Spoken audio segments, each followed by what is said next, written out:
everyone.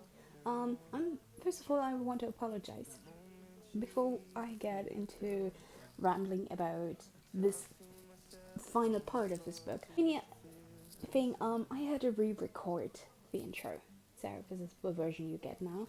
The rest of the video is still from the previous night, so there is a difference between this now and the later parts. A quick hello, and let's get straight into it. We stopped at the point where Cole has invited Aiden over to go with him to the winter formal, and a lot of other things have happened as well.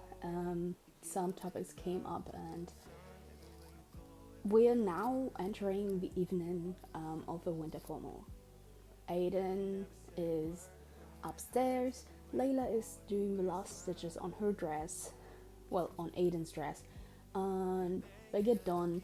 They basically ascend the stairs, and Cole has rang the bell, I think, and he is picking Aiden up. They go over to Cara and Donovan's to get pictures done for obvious reasons, and then they go on.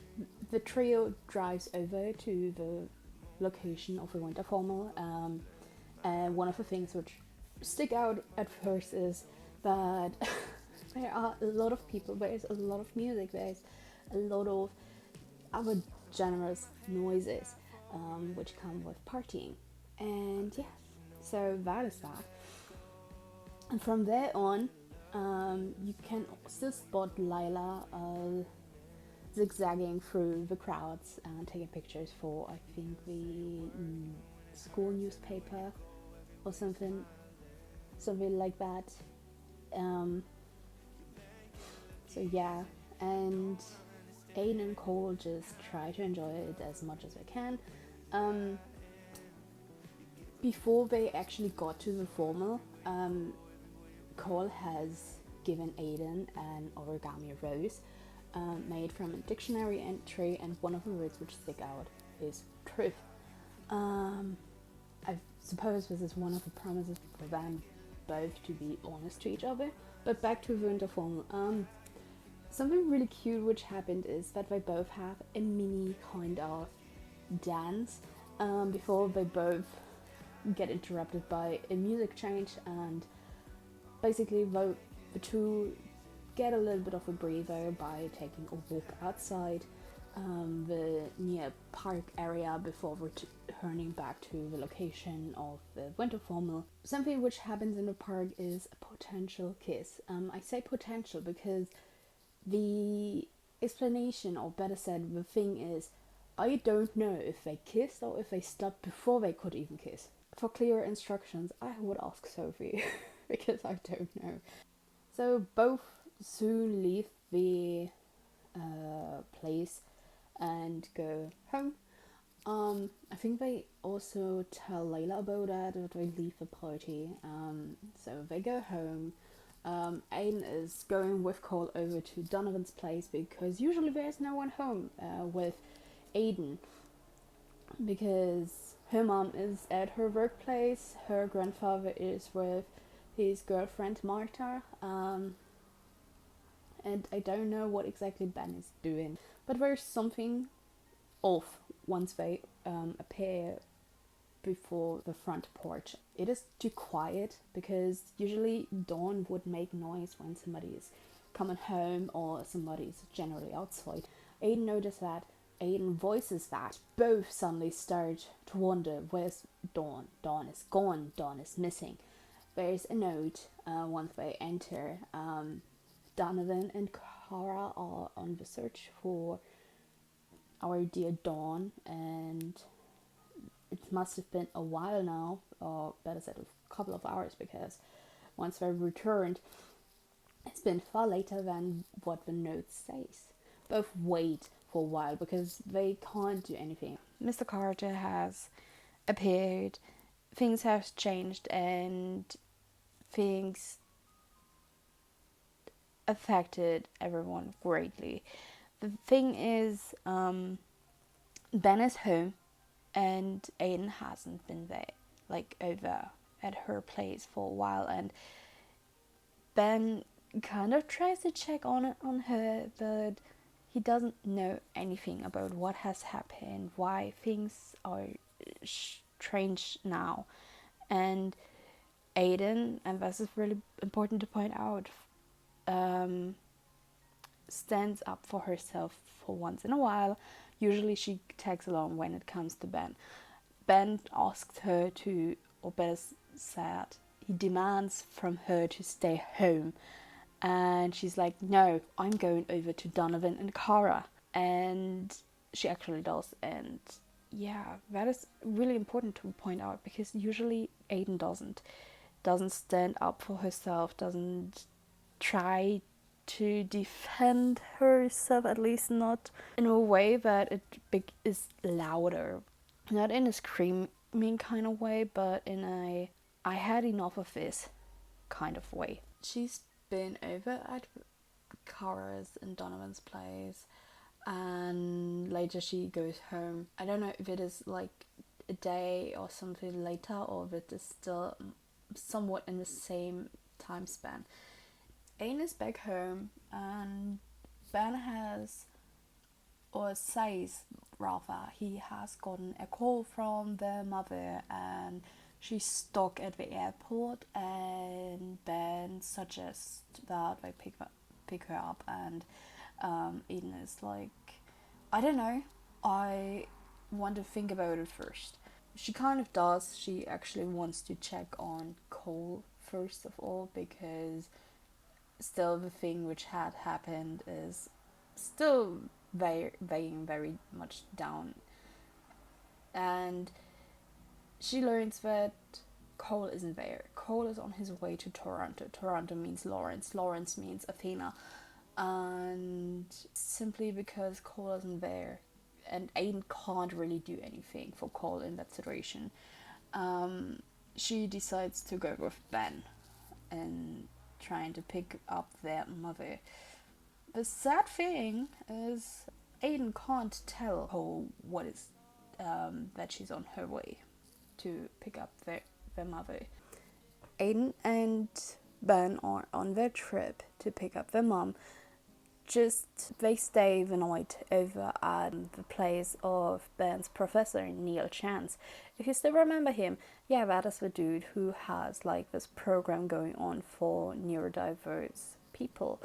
So Ben is like talking about it while they drive, and then come to a halt at this massive place of Neil Chance. They enter. Neil Chance seems to be polite and offers some tea. Things take turns. They take very different turns. Neil is slowly showing his true face as being the adoptive father of Cole, the person who actually also has done some things to Cole, which would explain why Cole might have not wanted to remember it in the first place. He was Cole's mentor and was definitely not doing a great job, especially when it comes to child, and it's their it comes to a child and their safety. So yeah, Aiden learned so much more about the situation Cole was in, and the thing is, Neil is trying to experiment on her. I hope this sounds so wrong. It's not experimenting, but they have also discussions on a telepathic level, and it is a struggle. It is a real struggle Aiden is going through, because she can't do anything. She's basically stuck on that. In my head, it is like, this metallic kind of place where people usually do an autopsy. That is what I had in my head. A very, very, very unfriendly place. And while Aiden is stuck internally, fighting against Neil Chance and his attacks, Cole slowly learns that Aiden and Ben kind of went missing, and he decides to go to this place to save Aiden. He does. He goes back to Neil Chance. So he finds Neil. He finds Aiden, and more things happen. More telepathic fights, discussion thingies. I think also real physical things happen. A lot of things happen. Let's summarize it like that. The result of this situation is that, one, Neil won't be able to harm any person anymore. 2, Cole and Aiden get out of this place. 3, Aiden is in the hospital. She's stabilized, but she's still unconscious. Cole tries to get through to her. Her shields are broken, and Cole is shielding her with him. So, which is really interesting, because at first it was always Aiden trying to protect Cole, and now it's Cole trying to protect Aiden. I really like how they try to support each other, and he's slowly finds a way to get to the point where Aiden is. Due to it is not easy to get into, to connect to somebody who is trapped in the subconsciousness. The subconsciousness is a really, really, really, really hard place to be, because first of all, you are faced with things you might not want to face. You meet your worst fears and stuff. And Cole somehow finds a way to Aiden and tries to drag her back up. From there on, the medical people from Athena are taking over, people from Lawrence, better said. Aiden also becomes conscious again. Due to Neil doing his things with her, she sometimes struggles still with realizing, hey, no, you're no longer with Neil. You are in safe hands. You're with Donovan and Kara. You're with your grandfather, who also visited her mother, who was just complaining that Ben went missing, and doesn't really care about Aiden. Yeah, I'm not really fond of her mother. I'm so sorry. I'm not fond of her. Aiden wakes up.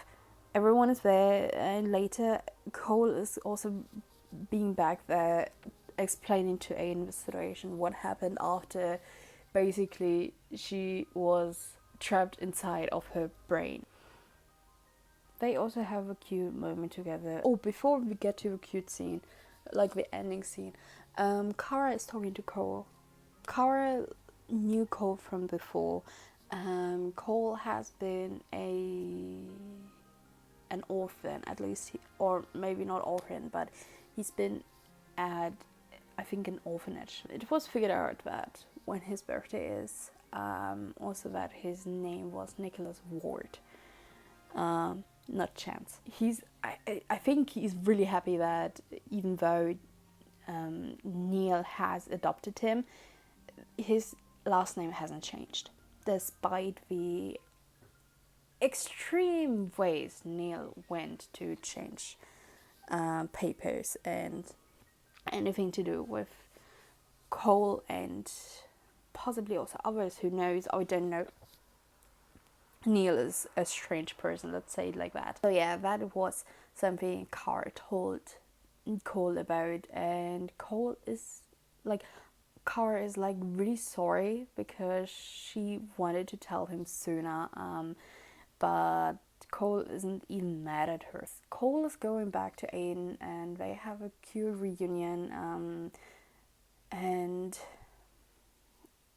I think this is where Cole is explaining to Aiden what happened, but they also come clean about their feelings for each other. Cole is finally saying that he loves Aiden, and that was so precious. Like, it is so poetically also written. I had to mark it even down page from 546 to the end, which is 552. Cole is like, the thing about shielding is you can also hide away to some degree how badly injured you are, and Cole is pretty beaten up, let's say it like that. His encounter with Neil has left traces on his skin, and he finally shows how much of damage he has actually received. With Aiden getting all the information, she sees Cole finally without his mask.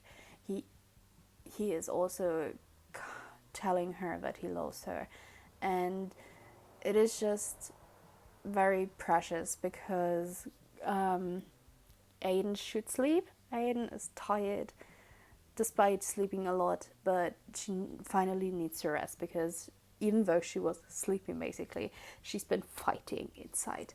So yeah, and she asked Cole to stay, and Cole is like, you want me to stay? And Aiden is like, yes, please stay. And basically the scene ends very, very sweetly. Once upon a time, I thought I was dreaming. I want to return the gift he gave me, when the gift of understanding. Poems are not all that different from equations, and every poem I write for him is based on a pair of axioms. I wrote them down, spelled them out for him.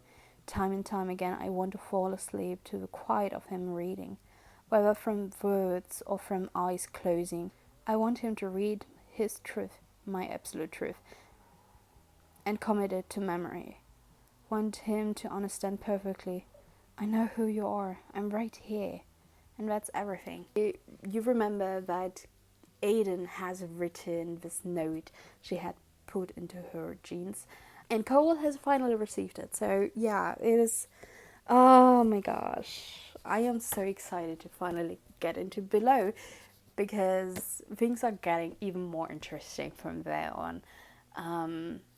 This was really just the beginning of an adventure. That is all I have for book 1. We are soon coming to Below, the second book. What is your opinion of the book? Now that we are through the book, have you seen certain things coming, or did you think, no, I didn't see this? Or did you not expect it to be like this? Are there quotes you absolutely love? Are there questions you would love to ask Sophie? I don't know if it is okay for me to speak for her, but they are open for questions. As far as I still remember. Are there still questions I have, actually? Possibly. Wait, let me see. Oh yeah, I have one question. Dear Sophie, if you see this, the situation at the winter formal, because I still can't make up, I can't make my mind up. Was it a kiss or was it not? Was it a kiss? Was it not? I need answers. Or will you tell me? It is up for interpretation. I mean, I would take it. And we are going to start with Below the next time I see you here on this wonderful platform. I really, really, really hope you like Traces, because it is really a one of a kind of series. And yeah, I hope you found pieces you loved, and I hope the next time you read it that you find even more pieces which just connect with you.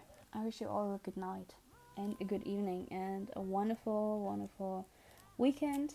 I'm going to edit the video and then, yeah, push it up, as you might see. The only thing I need to point out is the first part for Below won't be out on the 16th.